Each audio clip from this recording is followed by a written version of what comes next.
On pourrait croire que le Brexit n'est pas un sujet qui fait rire les Britanniques.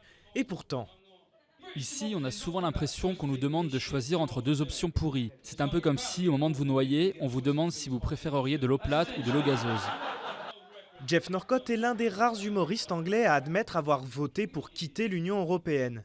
Une prise de position risquée sur un sujet qui divise profondément le pays, et donc aussi les spectateurs. Beaucoup de mes amis disaient « Merci les gars d'avoir voté pour partir et de nous offrir un futur sans argent ni droits de l'homme. » Non mais sérieusement, on ne fait que quitter l'UE. C'est pas comme si on rejoignait la Corée du Nord. Calmons-nous. Mais je trouve que c'est toute cette hystérie qui est amusante. Tous les humoristes ne partagent pas son avis. Mitch Benn, lui, ne décolère toujours pas. Brexit, ça veut dire Brexit. Ça ne veut rien dire. Brexit, c'est un mot qui n'est même pas vieux de 12 mois et personne ne sait vraiment ce que ça veut dire.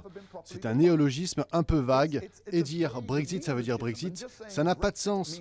C'est comme dire Argulfop, ça veut dire Argulfop. C'est un mot que vous venez d'inventer et vous dites que ça veut dire ce que c'est censé vouloir dire. Entre la chute de la livre et les débats sur l'immigration, le Brexit a donné du grain à moudre aux humoristes.